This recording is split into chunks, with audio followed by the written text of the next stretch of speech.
अस्सलाम वालेकुम स्टूडेंट्स। आज हम टॉपिक स्टडी करेंगे न्यूक्लिक एसिड का सेकंड पार्ट हम लोग आज स्टडी करेंगे। न्यूक्लिक एसिड जो है वो क्या चीज़ है, इसके बारे में हमने प्रीवियस लेक्चर में डिस्कस किया था कि ये जो डीएनए और आरएनए होता है, इनको हम न्यूक्लिक एसिड का नाम देते हैं। ठीक हो गया। तो आज हम देखेंगे कि जो डीएनए था, जो कि एक न्यूक्लिक एसिड है, इसका जो बेसिक स्ट्रक्चर है वो किस तरह का होता है और इसका स्ट्रक्चर जो है वो किसने हमें जो है वो प्रपोज किया, तो इसके बारे में हम आज डिस्कस करेंगे। तो फर्स्ट ऑफ ऑल अगर हम बात करें, साइंटिस्ट थे दो, एक का नाम था वाटसन एंड क्रिक। इन दोनों ने जो है 1953 के अंदर, जब ये जो है वो मॉलिक्यूलर बायोलॉजी के ऊपर जो है वो जब ये रिसर्च कर रहे थे, तो तब इन्होंने हमें जो है एक मॉडल पेश किया जिसको हम लोग Watson and Crick model of DNA का नाम देते हैं। ये मॉडल इन्होंने 1953 के अंदर इन्होंने प्रपोज किया था। इनके अकॉर्डिंग जो है ना वो क्या चीज़ है कि जो डीएनए जो है ना, DNA is composed of polynucleotide stands. कहता है कि जो डीएनए के दोनों स्टैंड होते हैं, क्योंकि हमने कहा कि डीएनए जो है ना डबल हेलिकल मॉलिक्यूल है। डीएनए के डबल या दो स्टैंड होते हैं, ठीक है। इनके अकॉर्डिंग जो डीएनए का स्टैंड है वो मिलके बना हुआ है पॉलीन्यूक्लियोटाइड से। ये हम बात पहले डिस्कस कर चुके थे कि अगर हम लोग दो न्यूक्लियोटाइड को आपस में अटैच करें, या तीन को करें, चार को करें, इस तरह की लंबी चेन बनती जाएगी न्यूक्लियोटाइड्स की।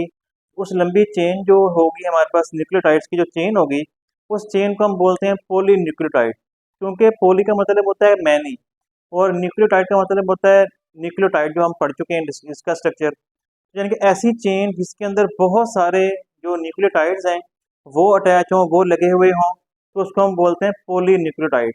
इनके अकॉर्डिंग जो डीएनए का हम लोग ये मॉडल देखते हैं, हम कहते हैं डीएनए का ऐसा डबल एक स्टैंड ऐसे होता है, और एक डीएनए का जो स्टैंड है वो ऐसे होता है। ठीक है, डबल जो स्टैंड है, कह रहा है कि ये दोनों स्टैंड जो है ये पोली न्यूक्लियोटाइड से मिलके बने हुए हैं। ठीक हो गया। इसके अलावा ये कहते हैं कि जी, इनके अकॉर्डिंग जो है ना, कहते हैं कि sugar phosphate backbone run in opposite direction. इनके अकॉर्डिंग जो है ना, जो शुगर फॉस्फेट बैकबोन जो है ना, कहता है कि ये अपोजिट डायरेक्शन में रन करती है। शुगर फॉस्फेट जो बैकबोन है, ये क्या चीज़ है, अगर आप यहाँ पे देखें, डीएनए का एक ये स्टैंड है, ठीक है जी, और डीएनए का एक ये स्टैंड है। इन दोनों स्टैंड के यहाँ पे एडेनिन है, सपोज के हमने कहा था कि दोनों के बीच में नाइट्रोजीनियस बेसिस होती हैं। एक को हम कहते हैं एडेनिन, एक को बोलते हैं थायमिन, एक का नाम साइटोसिन और एक का नाम क्या है, गोवानिन। इस तरह यहाँ पे ये बार बार जो है इसके अंदर ये रिपीट हो रही होती हैं, adenine guanine, sorry adenine, thymine, cytosine और गोवानिन। अच्छा, अब ये कहते हैं कि जी, डीएनए के जो दोनों स्टैंड होते हैं ना, इसमें कहता है कि जी sugar phosphate backbone run in opposite direction. यानी कि अगर हम बात करें ना, जो डीएनए का ये वाला आपको स्टैंड एक नजर आ रहा है, ये स्टैंड, इस स्टैंड को वो ये कहता है कि इस स्टैंड के अंदर जो है ना दो चीजें होती हैं। इसके अंदर एक शुगर है, जिसको हमने कहा था कि शुगर होती है, इसको हम लोग राइबोस शुगर का नाम दिया था, इसमें राइबोस शुगर है। और इसके अंदर जो है वो प्लस क्या है, साथ में इसके फॉस्फेट ग्रुप लगा होता है, साथ में इसके फॉस्फेट। तो शुगर और फॉस्फेट जो है ना, ये दोनों मिलके इसकी इसका ये स्टैंड बनाते हैं, ये वाला। ठीक है, इसी इस स्टैंड में भी ये चीज़ है, शुगर और फॉस्फेट है। इधर जो आपको ये स्टैंड नजर आ रहा है, इसके अंदर भी यही चीज़ है, शुगर है और ये वाला साथ में फॉस्फेट है। इस शुगर और फॉस्फेट से जो ये स्टैंड बनता है ना, इसको वो नाम देता है बैकबोन का। यानी कि ये डीएनए का जो मॉलिक्यूल है, ये उसका बैकबोन है। यानी कि शुगर फॉस्फेट का जो ये स्टैंड मिलके बनता है, ये स्टैंड इसको वो बैकबोन कहता है। और ये सेंटर में जो है यहाँ पे, ये आपस में जो नाइट्रोजीनियस बेसिस होती हैं, एडेनिन, साइटोसिन, गुआनिन, ठीक है, थायमिन, ये आपस में सेंटर में अटैच होती हैं। ठीक हो गया। अच्छा, इस बात का ये मतलब है। इसको आप ज़रा थोड़ा सा यहाँ से भी देख सकते हैं। यहाँ पे देखें, ये जो चीज़ है ना, ये वाली, ये शुगर का मॉलिक्यूल है, ये इसमें लिखा हुआ है शुगर, राइबोस शुगर है ये, राइबोस शुगर और सार फॉस्फेट। राइबोस शुगर ये वाली भी, ठीक है, राइबोस शुगर और साथ क्या है, फॉस्फेट। तो इस तरह ये ribose sugar phosphate, ribose sugar और फॉस्फेट, फॉस्फेट राइबोस शुगर, ये ऐसे अटैच होता जाएगा। और इस तरह ये वाला स्टैंड जो है वो इस तरह का स्टैंड बन जाएगा।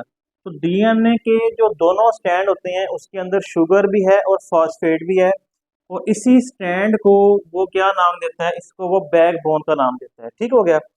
और ये दोनों स्टैंड वो कहता है कि ये they run in opposite direction, यानी कि अगर हमारे पास एक डीएनए का स्टैंड जो है वो 3 to 5 है, तो दूसरा जो स्टैंड होगा वो 5 to 3 होगा। तो ये जो 5 और 3 है, इसके बारे में हम डिस्कस अभी करेंगे। मैं आपको इसके बारे में मैं बताऊंगा कि ये क्या चीज़ है। तो 3 से 5 एक स्टैंड होता है, और एक स्टैंड जो है वो 3 से 5 है, लेकिन उल्टी डायरेक्शन में है, यानी कि एंटी पैरेलल लाइन है आपस में। ठीक है ना।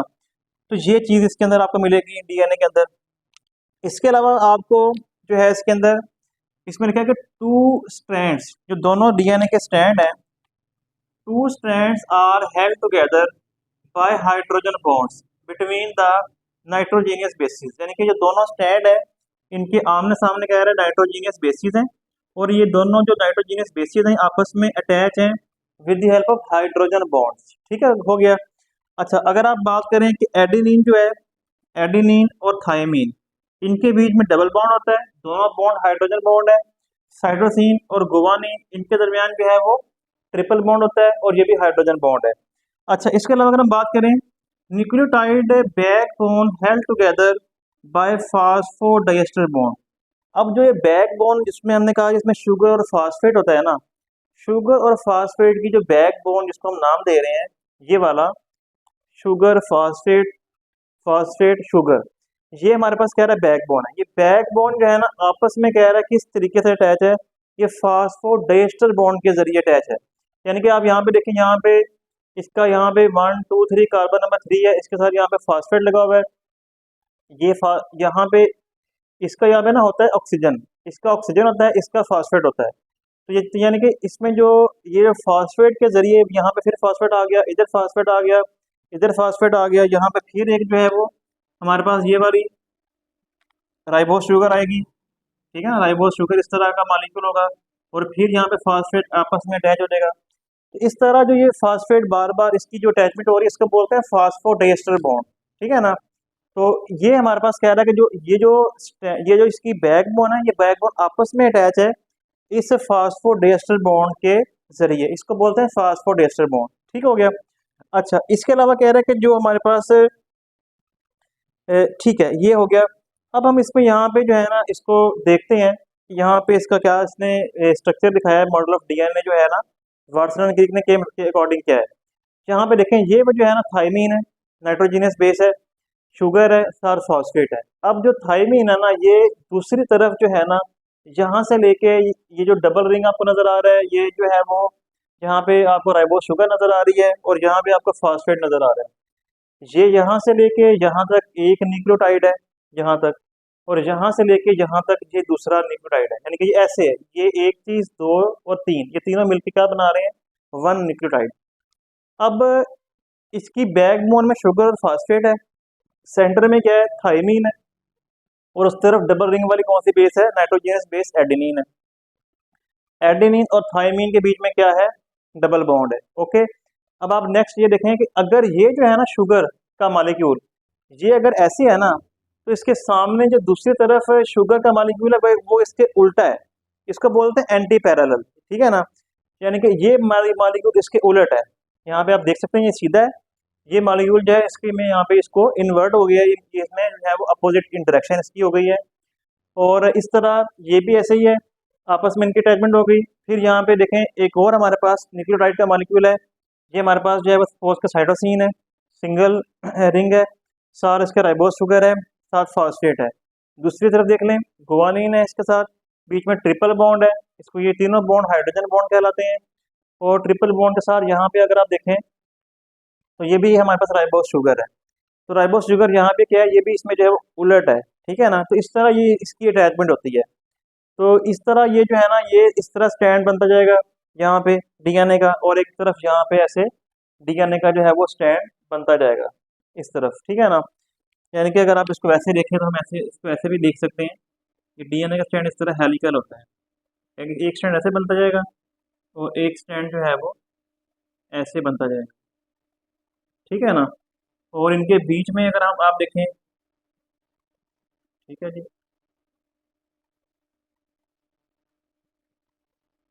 इनके बीच में यहाँ पे ऐसे adenine thymine, adenine thymine, cytosine guanine, ठीक है। फिर आप लिख लें साइटोसिन गुआनिन, एडिनिन और साथ में थायमीन। इस तरह यानी कि जो है ना ये चीज़ बनती जाएगी। ये जो आपको ये स्टैंड नज़र आ रहा है, ये स्टैंड जो है वो जो कि हेलिकल स्टैंड है, ये इसमें ये राइबोस शुगर और फास्फेट का बना हुआ है, और सेंटर में ये वाली बेसिस आप आपस में आमने सामने बॉन्डिंग इनकी हुई पड़ी है। तो इस तरह ये इसके अंदर बॉन्डिंग है। अच्छा, इसमें अगर आप यहाँ पे देखें, इसमें लिखा हुआ है कि ये जो है ना थ्री का मतलब क्या है, यहाँ पे थ्री लिखा हुआ है। थ्री, इसकी एक जो स्टैंड है इसकी जो डायरेक्शन है वो यहाँ पे 5 to 3 है, इसको बोलते हैं प्राइम। 5 प्राइम to 3 प्राइम इसकी जो है वो डायरेक्शन है। अब 5 प्राइम क्या चीज़ है, आप यहाँ पे देखें जो ये वाला फास्फेट है, ये वाला फास्फेट, ये वाला फास्फेट, यहाँ पे एक और राइबोस शुगर का मॉलिक्यूल है, इसका कार्बन नंबर 1, इसका कार्बन नंबर 2 है, ये इसका कार्बन नंबर 3, कार्बन नंबर 4, और यहाँ पे ना, और इस जगह पे कार्बन नंबर होता है 5। ये वाला जो फास्फेट है ना, इससे राइबोस शुगर के कार्बन नंबर 5 के साथ जो है वो क्या होता है, अटैच होता है। इसीलिए हम यहाँ पे 5 लिखते हैं, क्योंकि मैंने यहाँ पे इस फास्फेट, ये फास्फेट इस राइबोस शुगर के कार्बन नंबर 5 के साथ अटैच होता है, तो मैंने यहाँ पे क्या लिख दिया, 5 लिख दिया। और इस तरह ये स्टैंड ऊपर जा रहा है। यहाँ पे अगर आप देखें, यहाँ पे ये है 1 2 3 4, ठीक है, और यहाँ पे है, यहाँ पे इसका कार्बन नंबर 5 है। अच्छा, ये वाला जो फास्फेट है ना, ऊपर इसके भी क्या होगा, इसके ऊपर भी एक इस तरह राइबोस शुगर होगी, ठीक है ना। राइबोस शुगर का carbon number 1, carbon number 2, carbon number 3। अब ऊपर वाला जो ये राइबोस शुगर होगी ना, इसके ऊपर इसका इसमें ये वाला फास्फेट इसके कार्बन नंबर 3 के साथ अटैच।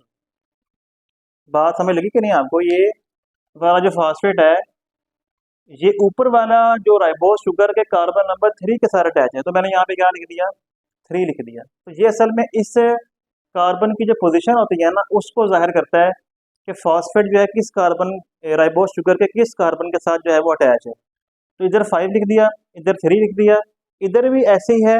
सिर्फ यहाँ पे क्या करिए, अगर ये 5 to 3 है तो ये भी 5 to, ये भी जो है 5 to 3 है, लेकिन इसकी जो डायरेक्शन है वो क्या है, वो इन्वर्ट हो गई है, उल्टी हो गई है। यानी कि ये 5 to 3 ऐसे है, वो 5 to 3 ऊपर से नीचे की तरफ है, यानी कि ये इन्वर्ट हो गई है, ठीक हो गया ना।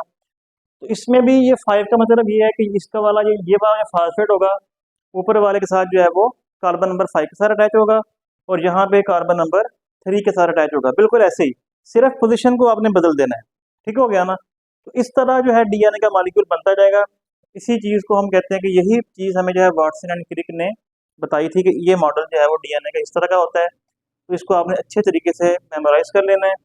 बाकी यहाँ पे कुछ बातें लिखी हैं कि डीएनए हमारे पास हेरिडिटी मटीरियल है, यानी कि डीएनए जो होता है ये पेरेंट्स से ऑफस्प्रिंग में, बच्चों में ट्रांसफ़र हो जाता है। इसके अंदर तमाम इन्फॉर्मेशन मौजूद होती है, ठीक है ना। और इसी तरह पेरेंट्स से आगे जो हमारे ऑफस्प्रिंग होते हैं उनके अंदर जो इंफॉर्मेशन ट्रांसफ़र होती है, वो इसीलिए वो जो हमारे बच्चे होते हैं वो हमसे मिलते होते हैं। उनकी उनकी डिफरेंट हैबिट्स, उनके बॉडी का स्ट्रक्चर, उनके बॉडी के जो पार्ट्स हैं वो हमसे जो है वो मिलते होते हैं, इसी वजह से, क्योंकि डीएनए ही उनके अंदर आगे ट्रांसफ़र होता है पेरेंट्स से आगे बच्चों के अंदर। इसके अलावा कंटेन 4 बेसिस, इसमें 4 बेसिस होती हैं, वो हम पढ़ चुके हैं, एडेनिन, थायमिन, साइटोसिन और गुआनिन। इसके अलावा डीएनए में जो है पेंटोस शुगर, जो पेंटोस शुगर होती है वो डीऑक्सीराइबोस शुगर होती है। इसके बारे में हम डिटेल से पिछले लेक्चर में स्टडी कर चुके हैं कि डीऑक्सीराइबोस शुगर क्या चीज़ होती है। आपको ना एक चीज़ बता दूं कि डीएनए जो है ना, इसके बारे में, डीएनए के बारे में बड़ी इंटरेस्टिंग जो चीज़ है वो क्या है, डीएनए के अंदर जो है ना, ये जो है ना एडेनिन और थायमिन, साइटोसिन और गुआनिन, दुनिया के हर इंसान के अंदर जो है ना एडेनिन थायमिन के साथ अटैच है, साइटोसिन गुआनिन के साथ अटैच है, और यही 4 बेसिस हैं। लेकिन इनका जो पैटर्न है ना, हर इंसान में वो डिफरेंट है। यानी कि सपोज कि एक इंसान में एडेनिन थायमिन साइटोसिन गुआनिन, फिर एक इंसान में, फिर इसी इसी पर्सन में adenine thymine cytosine guanine, adenine thymine cytosine guanine, यानी कि इसमें ये पैटर्न है। अच्छा, एक और पर्सन है, उसके अंदर भी यही चीज़ है, उसके अंदर भी एडेनिन है और साथ में क्या है, थायमिन है, साइटोसिन है और गुवानीन है। अच्छा, इसमें लेकिन फ़र्क यहाँ कहाँ पे आएगा, यहाँ पे फिर साइटोसिन आ गया, फिर गुवानीन आ गया, या यहाँ पे गुवानीन फिर आ गया, फिर साइटोसिन आ गया। यानी कि इसमें कोई और पर्सन था, उसके अंदर सी जी 3 दफ़ा आ गया। 3 दफ़ा आने के बाद 3 दफ़ा आ गया, उसके बाद फिर क्या हुआ, उसके बाद फिर उसमें क्या आ गया, AT, एडेनिन थाइमिन, ठीक है, ये आ गया। उसके बाद फिर 3 दफ़ा ये रिपीट कर दें, C G C G C G। इस तरह जो इसका पैटर्न है ना, नाइट्रोजीनियस बेसिस का जो पैटर्न है वो डिफरेंट होता है। हैं ये 4 बेसिस ही हर इंसान के अंदर। जिस तरह ज़ेब्रा होता है, ज़ेब्रे के अंदर जो है ना वो, हर ज़ेब्रे के अंदर आपको जो है ना वो स्ट्राइएशंस मिलती हैं, स्ट्राइएशन धारियाँ नज़र आती हैं। लेकिन हर जो वो धारी है या जिसको हम स्ट्राइएशन कहते हैं, उसका पैटर्न डिफरेंट है। हमारे हाथों पे फिंगरप्रिंट होते हैं, ठीक है ना, हर इंसान के हाथ पे फिंगरप्रिंट है, लेकिन हर किसी का पैटर्न डिफरेंट है। इसी तरह डीएनए सबके अंदर जो है वो, उनमें ATCG है, लेकिन सबका पैटर्न क्या है, डिफरेंट है। तो ये बड़ा इसमें इंटरेस्टिंग चीज़ है। ठीक है जी, तो ये आप लोगों ने इसको टॉपिक को अच्छी तरह देख लेना है। बाकी इंशाल्लाह फिर हम लोग नेक्स्ट पढ़ेंगे। आज के लिए इतना ही। अल्लाह हाफिज़।